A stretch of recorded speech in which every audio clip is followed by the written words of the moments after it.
नमस्कार, स्वागत है आपका आरएन न्यूज में। मैं हूं आपके साथ साक्षी यादव। इस वक्त की बड़ी खबर के साथ शुरुआत करेंगे जो कि बंगाल से आ रही है। बता दें, बंगाल के जलपाईगुड़ी में कोहरे का कहर देखने को मिला है। तो बोल्डर से लदी ट्रक और कई गाड़ियों में जबरदस्त टक्कर हुई है। बता दें, हादसे में 13 लोगों की मौके पर मौत हो चुकी है और साथ ही साथ इस पूरे हादसे में जो है वो 18 लोग घायल बताए जा रहे हैं। फिलहाल सभी घायलों को जलाई गुड़ी के अस्पताल में भर्ती करवाया गया। बता दें, मामले में ट्रक ड्राइवर को गिरफ्तार कर लिया गया है। तो इस वक्त की बड़ी खबर बंगाल से, जहां पर बंगाल में जो है एक भीषण हादसा देखने को मिला।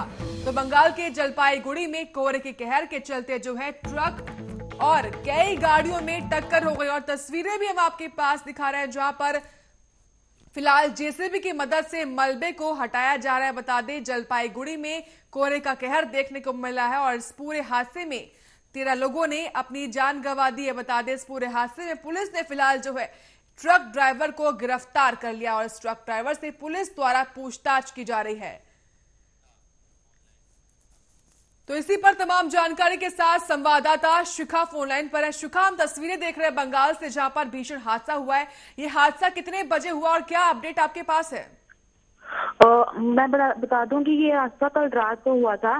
जब ये ट्रक जा रहा था, इस ट्रक ने एक ट्रक को ओवरटेक करने की कोशिश की। जब सामने से जो दो गाड़ियां थी वो रोंग साइड से आ रही थी। पहले तो एक वैन थी और एक दूसरी गाड़ी और थी। पहले एक गाड़ी से इनकी टक्कर हुई, उसके बाद दूसरी गाड़ी से टक्कर हुई और इस गाड़ी पे जितना भी सामान लोड था वो जो साइड में जा रही गाड़ी उन पे जा रही थी, उन पे गिर गया। इसके बाद कुछ लोगों की 18 लोगों की मौत हुई है और कुछ लोग वो हुए हैं, जख्मी हुए हैं। शिखा, क्या अभी तक इस पूरे हादसे में मृतकों की संख्या में इजाफा होने वाला है? अभी तक तो बस यही पता लगा कि 13 लोगों की मौत हो चुकी है और 18 लोग घायल हुए हैं। बहुत बहुत शुक्रिया शिखा आपका था तमाम जानकारी के लिए।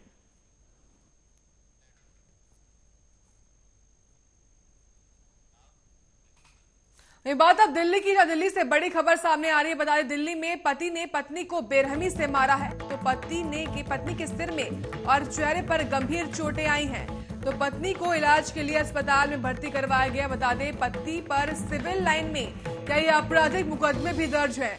तो इस वक्त की बड़ी खबर दिल्ली से बता रहे हैं आपको, जहां पर एक पति ने जो है पत्नी पर जानलेवा हमला किया है। बता दें, फिलहाल इस पूरे हमले में पत्नी जो है वो गंभीर रूप से घायल हो चुकी है। फिलहाल इस पत्नी का जो अस्पताल में इलाज किया जा रहा है। तो बड़ी खबर दिल्ली से बता रहे हैं आपको, जहां पर इस पति पर जो है सिविल लाइन में कई आपराधिक मुकदमे भी दर्ज हैं, जहां पर पति द्वारा जो है एक पत्नी को बेरहमी से मारा गया है। फिलहाल पुलिस इस पूरे मामले में जांच पड़ताल कर रही है। तमाम जानकारी के साथ संवाददाता जसवंत गोयल फोन लाइन पर है। जसवंत, हम तस्वीरें देख रहे हैं दिल्ली में, जहां पर एक पति ने जो है अपनी पत्नी को बेरहमी से मारा है। क्या कुछ ये पूरा मामला है? नेहा की आप बयानी सुन सकते हो, बोल रही है मेरा कोई कसूर नहीं था, मेरे आदमी ने मेरे को बुरी तरह वैसे ही मारा है। नेहा सिविल लाइन घोषित अपराधी है थाने का। ये 2 थानों का केस हो गया, सिविल लाइन थाने का और एक कनाट प्लेस थाने का केस हो गया है। जैसे तो दिल्ली सरकार या हमारी भारत सरकार कहती है कि बेटी बचाओ बेटी पढ़ाओ, बेटी को कहाँ तक बचाया जाए, बेटी को कहाँ तक पढ़ाया जाए, जब इतना बुरा अत्याचार हो रहा है अब पुलिस आंख मीच के बैठी रहती है। एक कर्नाट पुलिस बड़ा इतना बड़ा शहर है और अहम लोग तो बिल्कुल 12 खंबा रोड के पास पड़ता है, समाज को मारा जा रहा है, लेकिन कुछ पास में से उसका उठाता है। जसवंत, बताया जा रहा है कि इस पति पर सिविल लाइंस में पहले से ही कई आपराधिक मुकदमे दर्ज है। तो कौन कौन से मुकदमे इस पर दर्ज है? इसमें पूछताछ की सूत्रों वाले से पता चला इसमें चोरीबाजी, जेब कतरा, त्रासदी, छोटे ऐसे मुकदमे हैं, बहुत ज्यादा मुकदमे इसके ऊपर। और फिलहाल पुलिस ने क्या कुछ कार्रवाई की है इस पूरे मामले को देखते हुए? पुलिस अभी कुछ बोलने का कोई कुछ तैयार नहीं, पुलिस कुछ भी नहीं बोली। पुलिस बोलती है डीसीपी बताएंगे, जो कुछ बताएंगे, हम कुछ नहीं बताएंगे हमें। बहुत बहुत शुक्रिया जसवंत आपका तमाम जानकारी के लिए। तो फिलहाल पुलिस द्वारा इस पूरे मामले में कोई कार्रवाई नहीं की गई। बता दें, एक पति ने जो है पत्नी पर बेरहमी से हमला किया और फिलहाल इस पूरे हादसे में जो है ये पत्नी जो है गंभीर रूप से घायल हो चुकी है। फिलहाल इसका अस्पताल में इलाज किया जा रहा है। बता दें, जो पति है उस पर पहले से ही सिविल लाइंस में जो है कई आपराधिक मुकदमे दर्ज थे और कनाट प्लेस में जो है फिलहाल पति ने अपनी पत्नी को बेरहमी से पीटा है।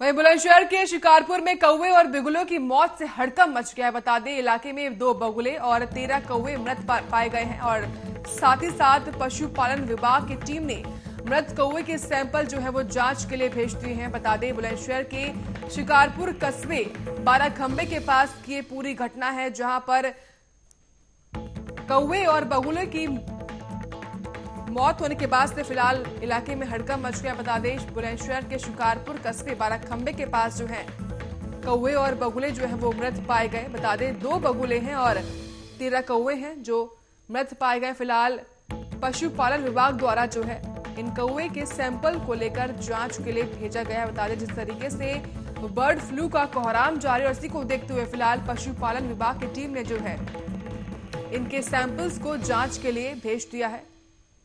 तो बुलंदशहर में 2 बगुले और 13 कौवे मृत मिले। बता दें इलाके में कौवे मृत मिलने से जो है हड़कंप का माहौल बना हुआ है। फिलहाल तस्वीरें में आपके सामने दिखा रहे हैं, जहां पर बुलंदशहर में कौवे और बगुले जो है वो मृत पाए गए हैं।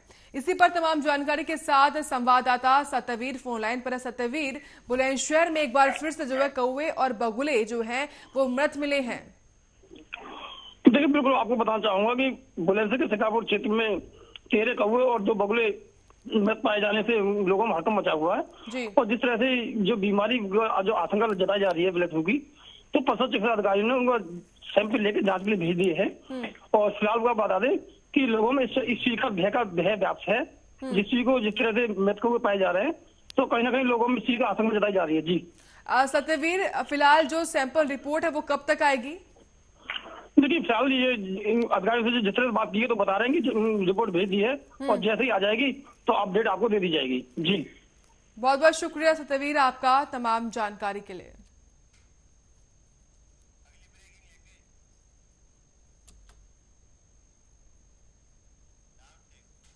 वही बात अब गोरखपुर की, गोरखपुर में अज्ञात बदमाशों ने डॉक्टर को गोली मार दी है। बता दें इलाज के लिए अस्पताल लाए गए डॉक्टर की हुई मौत, जहां पर मोतीराम अड्डा और कुसमई जंगल के बीच जो है वो गोली मारी गई है। तो बड़ी खबर गोरखपुर से बता रहे हैं आपको, जहां पर बदमाशों का कहर देखने को मिला है।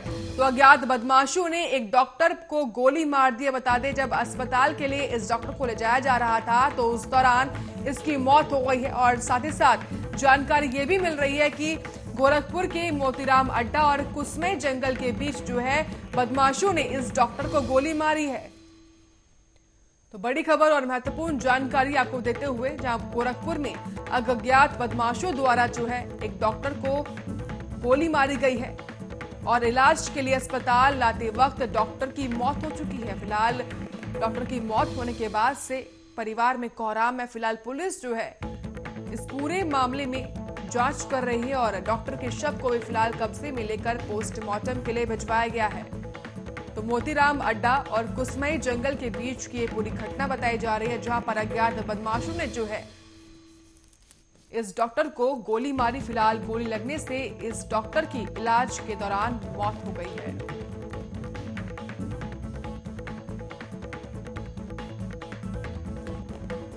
तो गोरखपुर में मोतीराम अड्डा और कुसमई जंगल के बीच बदमाशों का कहर देखने को मिला, जहां अज्ञात बदमाशों द्वारा जो है एक डॉक्टर को गोली मारी गई। बता दें इलाज के लिए अस्पताल लाते वक्त डॉक्टर की मौत हो गई है। तो मोतीराम अड्डा और कुसमई जंगल के बीच गोली मारी गई है। गोरखपुर की बड़ी खबर बता रहे हैं आपको, जहां पर अज्ञात बदमाशों ने डॉक्टर को गोली मारी है। लगातार बदमाशों के हौसले बुलंद हैं और आए दिन कोई ना कोई वारदात बदमाशों द्वारा देखने को मिलती है। फिलहाल गोरखपुर में जो है डॉक्टरों पर बदमाशों ने हमला बोल दिया और गोली मारी गई है। फिलहाल डॉक्टर को इलाज के लिए अस्पताल ले जाते वक्त डॉक्टर की मौत हो चुकी है। बता दें पूरी घटना जो है गोरखपुर के मोतीराम अड्डा और कुसमई जंगल के बीच देखने को मिली है, जहां पर अज्ञात बदमाशों ने जो है डॉक्टर को गोली मार दी है।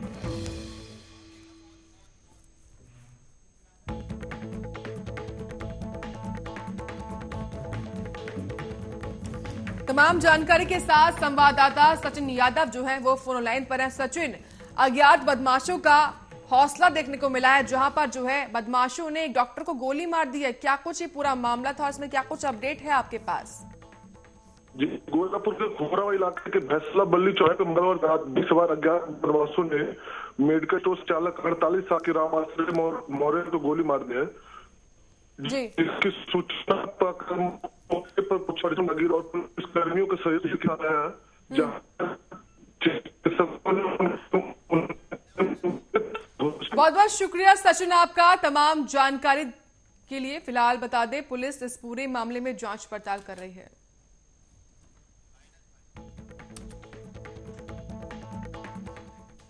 वहीं किसान बिल पर घमासान लगातार जारी है। जहां किसान पिछले 55 दिनों से धरने पर बैठे हुए हैं, तो वहीं दूसरी ओर किसानों को इंसाफ दिलाने का बीड़ा उठा रहा विपक्षी पार्टियों ने।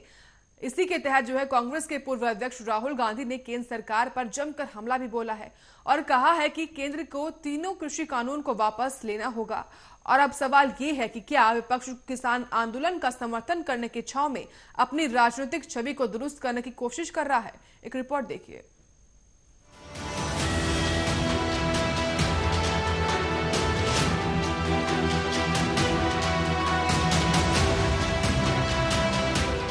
तीन नए कृषि कानूनों के खिलाफ किसानों का प्रदर्शन दिल्ली की सीमाओं पर आज लगातार 55वें दिन भी जारी है।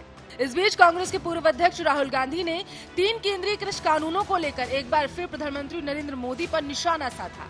उन्होंने दावा किया है कि कृषि क्षेत्र पर 3-4 पूंजीपतियों का एकाधिकार हो जाएगा, जिसकी कीमत मध्यम वर्ग और युवाओं को चुकानी होगी।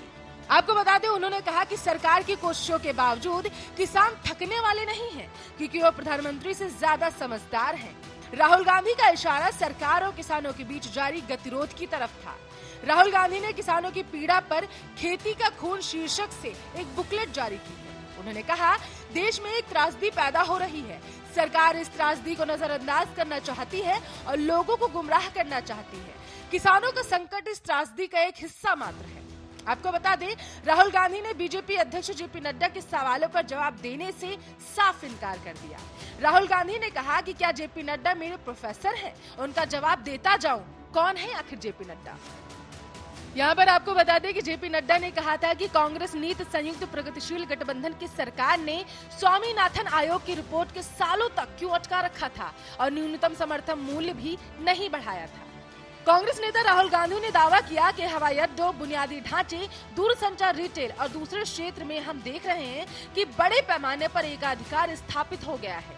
3-4 पूंजीपतियों का एकाधिकार है। ये 3-4 लोग ही प्रधानमंत्री के करीबी हैं और उनकी लगातार मदद करते रहते हैं। उन्होंने आरोप लगाया कि कृषि क्षेत्र अब तक एकाधिकार से अछूता था, लेकिन अब इसे भी निशाना बनाया जा रहा है। ये तीनों कानून इसलिए लाए गए हैं ताकि किसानों का इसमें अहित हो सके। आपको बता दें, राहुल गांधी ने कहा कि नतीजा यह होगा कि इन 3-4 लोग पूरे देश के मालिक बन जाएंगे। किसानों को उनकी उपज की वाजिब कीमत नहीं मिलेगी। बाद में मध्यम वर्ग को इसकी वो कीमत अदा करनी होगी जिसकी उसने कभी कल्पना भी नहीं की होगी। राहुल गांधी ने आरोप ये भी लगाया कि ये कानून सिर्फ किसानों पर हमला नहीं है, बल्कि मध्यम वर्ग और युवाओं पर हमला है। युवाओं से कहना चाहता हूँ कि आपकी आजादी छीनी जा रही है।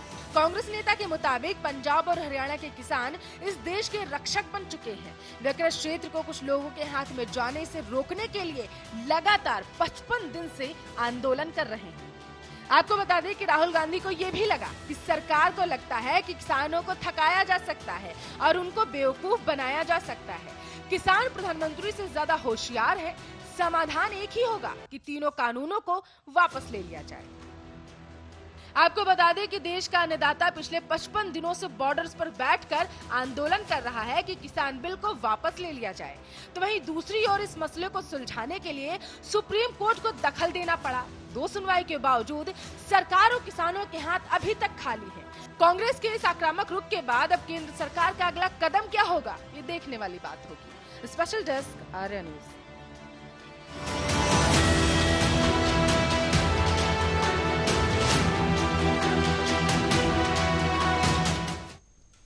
वही इमरान सरकार की मुश्किलें कम होती दिखाई नहीं दे रही हैं। पहले इमरान सरकार अपनी पार्टी से विरोध झेल रहे थे और फिर विपक्षी पार्टियां इमरान सरकार के धूर विरोधी हो गई थी।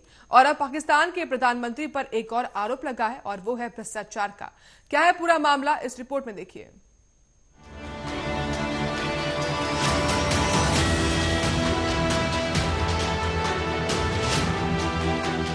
पाकिस्तान के प्रधानमंत्री इमरान खान के खिलाफ विपक्षी दलों को फॉरेन फंडिंग केस बड़े हथियार के रूप में मिल चुका है। विपक्षी दलों के संगठन पीडीएम ने अब इस मामले में इमरान खान की घेरेबंदी करना भी शुरू कर दिया है। पीडीएम के प्रमुख फजलुर रहमान ने कहा, पाकिस्तान की राजनीति के इतिहास में यह अब तक का सबसे बड़ा स्कैंडल है। आपकी जानकारी के लिए आपको बताते चले कि पीडीएम प्रमुख रहमान ने कहा है कि इमरान खान ने विदेशों से मिले करोड़ों रुपयों के फंड का इस्तेमाल देश में राजनीतिक अराजकता और चुनाव में धांधली के रूप में किया है। इस मामले की सुनवाई चुनाव आयोग के द्वारा की जा रही है और सत्ता के दबाव में इसको 6 साल से लगातार लंबित किया जा रहा है। 2014 में दर्ज किया था फॉरेन फंडिंग केस। सत्तारूढ़ पाकिस्तान तहरीक-ए-इंसाफ पार्टी के खिलाफ फॉरेन फंडिंग केस नवंबर 2014 में दर्ज किया गया था। अब इस मामले में पाकिस्तान के चुनाव आयोग को निर्णय लेना है। इस मामले के निर्णय में देरी किए जाने पर पाकिस्तान के 11 विपक्षी दल चुनाव आयोग के सामने प्रदर्शन कर रहे हैं। इधर सीनेट के उपाध्यक्ष सलीम मांजलीवाला ने नेशनल अकाउंटेबिलिटी ब्यूरो को सरकार के इशारे पर काम करने का आरोप लगा डाला। उन्होंने कहा कि सरकार इस सरकारी एजेंसी के माध्यम से नेताओं पर कीचड़ उछालने का काम कर रही है। उन्होंने कहा है कि एक तरफ विपक्षी नेता मीडिया ट्रायल का सामना कर रहे हैं, तो दूसरी तरफ एनआईए भी चुनकर इमरान खान के विरोधियों का उत्पीड़न कर रही है। यह एजेंसी इमरान खान की पार्टी पीटीआई की सहायक संस्था के रूप में लगातार काम कर रही है। Special desk Arya news.